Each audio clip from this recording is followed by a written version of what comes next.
কৰ্মচাৰী পৰিষদৰ এটা আয়োজিত অনুষ্ঠানত মই উপস্থিত হৈছোঁ। ইয়াত আহি কৈছোঁ যে অসমৰ কৰ্মচাৰীসকলক সন্মান সহকাৰে কাম কৰাৰ অধিকাৰ আছে। তেওঁলোকে চৰকাৰৰ হৈ কাম কৰি আছে, ৰাইজৰ হৈ কাম কৰি আছে। তেওঁলোকৰ এটা সন্মান আছে, স্বাভিমান আছে আৰু চৰকাৰ ফালৰ পৰা বিভিন্ন সময়ত আমি এনেকুৱা কিছুমান কথা আমি শুনা পাওঁ যে আমাৰ কৰ্মচাৰীসকলৰ স্বাভিমান ওপৰত আঘাত পেলায়।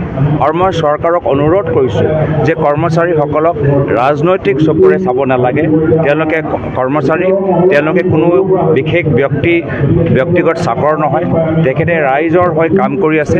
সন্মান সহকাৰে তেখেতৰ লগত আলাপ আলোচনা কৰাটো উচিত। বিভিন্ন সময়ত তেওঁলোকৰ দাবী থাকে। শিক্ষকসকলৰ দাবী যে তেওঁলোকৰ ছুটি দিনবোৰ সংখ্যা বঢ়াব লাগে। তেওঁলোকৰ বিভিন্ন কৰ্মচাৰীসকলে ডিয়াৰনেছ এলাউৱেঞ্চ ডিএবোৰ আৰু বৃদ্ধি হোৱাটো বিচাৰে। চাইল্ড কেয়াৰ, শিশু তেওঁলোকৰ জন্ম দিয়াৰ পিছতৰ চাইল্ড কেয়াৰ তেওঁলোকে এলাউৱেঞ্চ বিচাৰে। এই ধৰণৰ ক্ষেত্ৰত বহুতখিনি কাম কৰিবলগীয়া আছে। আৰু মই এইখিনিও কথা ক'লোঁ যে আজি আমাৰ বিৰোধী দলৰ হেঁচাৰ কাৰণে কংগ্ৰেছৰ আদৰ্শৰ বাবে আজি সমগ্ৰ ভাৰতৰ ভিতৰত কৰ্মচাৰীসকলৰ আজি মাত আমি শুনা পাইছোঁ, কণ্ঠ আমি শুনা পাইছোঁ।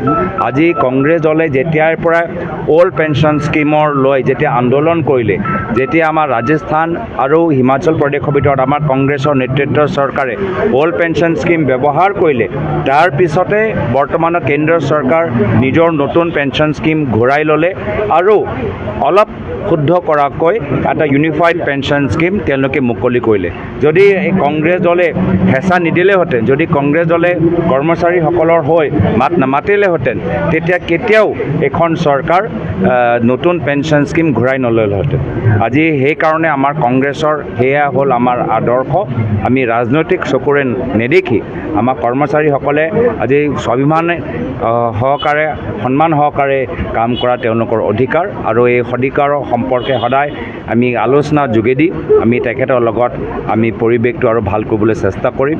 আৰু এই ক্ষেত্ৰত মোৰ পিতৃয়ে সদায় আমাৰ কৰ্মচাৰীসকলক যথেষ্ট সন্মান দিছিল, সময় দিছিল।